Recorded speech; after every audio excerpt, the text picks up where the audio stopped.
Ce programme mis en place sur le pigeon ramier a été à l'initiative de la Fédération des chasseurs du Loir-et-Cher qui voulait mettre quelque chose, connaître plus en fait cette espèce qui est l'espèce la plus prélevée en région centre mais aussi en France. Oui, à peu près 40 000 pigeons prélevés dans le Loir-et-Cher.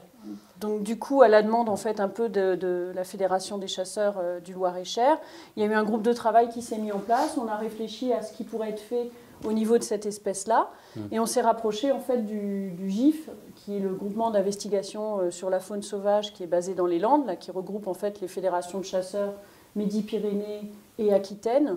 Et on s'est rapproché d'eux en fait pour voir un petit peu ce qu'on pouvait faire au niveau de la région centre. Donc eux nous ont présenté en fait les protocoles qu'ils mettaient en place dans le sud-ouest. Et il y avait certains protocoles qui pouvaient être mis en œuvre dans la région centre. Et notamment, on a commencé par les comptages en hivernage du pigeon ramier sur le périmètre d'abord de la Sologne en décembre et en janvier. Oui, donc comptage en avion.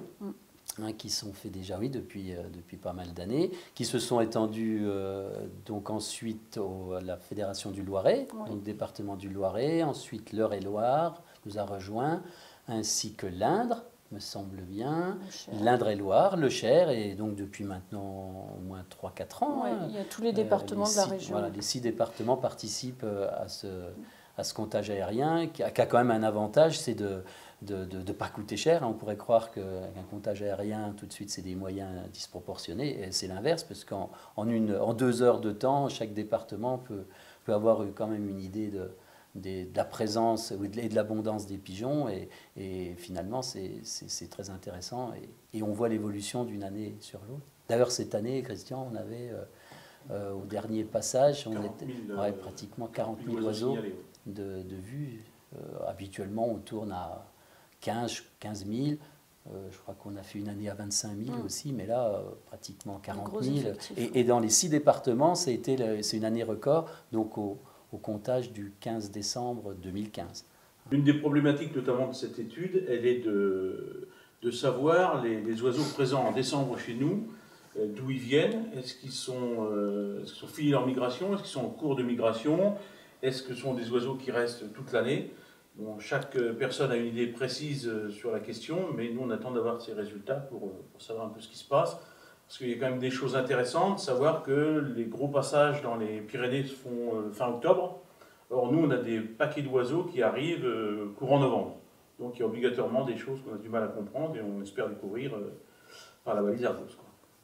Donc en fait, avec le suivi par balise Argos qui avait donc été déjà lancé par le GIF dans le sud-ouest, on voulait savoir, compléter les connaissances, savoir d'où venaient les oiseaux et où ils allaient. Parce qu'en fait, c'était l'objectif. On avait déjà des informations via le GIF qui nous permettaient de voir un petit peu quels étaient les trajets migratoires, les trajectoires migratoires. Ils ne passent pas par chez nous, a voilà, priori. Et ils ne passaient pas en fait au-dessus de la région centre. Donc d'où venaient les nôtres, entre guillemets, et où est-ce qu'ils allaient en fait, ces pigeons ramiers. Et pourquoi un jour on a plein de pigeons, tout le monde voit des pigeons, notamment en Sologne, et puis le lendemain ou quelques jours après, il n'y a plus de pigeons. Où est-ce qu'ils sont sans conditions météo particulières. Différentes. Voilà, donc il y a quand même beaucoup d'interrogations là-dessus. Est-ce que ces oiseaux quittent complètement la région ou est-ce qu'ils se concentrent dans certaines zones de la région et finalement ils passent un petit peu plus inaperçus? Enfin, on sait vraiment pas. Et ça, c'est l'interrogation. C'est vrai qu'on avait des informations, mais assez disparates par rapport au bagage. On sait où on le reprend, on sait où il a été capturé et équipé, et bagué. Mais c'est vrai que la balise Argos permet vraiment d'avoir la trajectoire avec des points assez réguliers, en fait, puisque la balise, elle émet tous les 2 jours, puisqu'elle se recharge pendant 48 heures et elle émet pendant 10 heures, et donc elle se recharge après pendant 48 heures. Donc là, on peut vraiment avoir des éléments assez précis sur les trajectoires, en fait, que les pigeons qu'on a équipés pour l'instant suivent, quoi. Donc on avait choisi en fait un site pour équiper des oiseaux. On avait décidé d'en équiper 4. Et le site choisi, ça a été la Sologne, en raison de la présence notamment des cultures à gibier, parce qu'en termes de maïs en région centre, on n'avait pas forcément des grosses concentrations de maïs, et par rapport à ses préférences alimentaires. Oui, c'est vrai qu'en Sologne, on a quand même bon nombre d'hectares de maïs, de cultures à gibier qui restent sur place tout au long de l'hiver, alors que sur la partie nord du département, lorsque le maïs est ramassé, systématiquement il est enfoui, donc on peut penser que les oiseaux se déplacent en fonction la recherche de nourriture. Dans le cadre de cette étude de pose de balises Argos, on a choisi la Sologne puisque c'est dans cette région où visiblement on a le plus de pigeons ramiers, de palombes, qui viennent fréquenter cette région durant l'hiver. Et on aimerait savoir donc pourquoi un jour nous en avons des milliers et le lendemain il n'y en a plus. Nous essayons de faire venir ces pigeons. Alors nous essayons plusieurs techniques.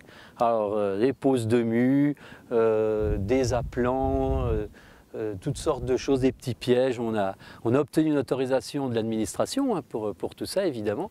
Donc la direction départementale des territoires nous a accordé une autorisation pour essayer de capturer vivants 4 pigeons, puisque l'objectif c'est de poser 4 balises. Et ben donc pour ce faire, nous agrénons massivement dans une zone qui est clôturée, dans une sorte de parc où les sangliers ne peuvent pas venir, parce que vous savez qu'en Sologne, riche de sangliers, si nous essayons de faire ça en milieu ouvert, complètement ouvert, tout notre travail d'agrainage serait vite réduit à néant. C'est M. Pendon qui m'a permis de connaître tous les rapports du GIF par Valérie Cohou sur les balises, et c'est vrai que c'est vachement instructif à tout point de vue. Elles nous ont appris que, contrairement à ce qu'on pensait, certaines palombes font des routes de semi-migratrices ou grandes migratrices. D'autres, des grandes migratrices, deviennent sédentaires pendant 2 ou 3 ans et elles reprennent le trajet de la migration vers l'Espagne ou le Portugal au bout de 2 ans. Et c'est vrai qu'on a appris aussi, grâce aux balises Argos, que la palombe vole de nuit et en plus, elle passe sur l'océan. Chose qu'on ne s'imaginait pas, les pêcheurs le disaient, c'est dans le Pays Basque, et personne ne les croyait. Maintenant, grâce aux balises, on a la certitude qu'elles volent la nuit et qu'elles passent sur l'eau. Donc, dans le Grand Sud-Ouest, Aquitaine, Midi-Pyrénées, donc on a un hivernage qui se situe aux alentours de 800 000 à 1 million d'oiseaux, alors qu'en région centre, l'hivernage se situe aux alentours de 80 000 oiseaux. Donc une balise Argos se présente comme ceci. Ceci est une balise donc, de 12 grammes qui est solaire, donc on voit les petits panneaux solaires au-dessus. Le principe, c'est que la balise émet des signaux qui sont captés par les satellites qui tournent en orbite autour de la Terre, et les satellites nous retransmettent en fait, la position exacte de la balise. Donc en fait, on a plusieurs positions, puisque les balises elles fonctionnent pendant 10 heures d'affilée.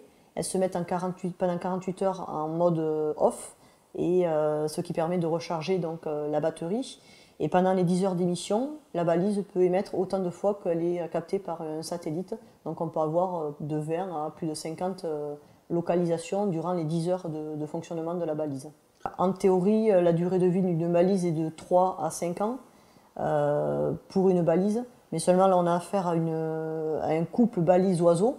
Donc globalement, en moyenne, on a observé, nous, entre 1 an et demi, 2 ans de fonctionnement de la balise.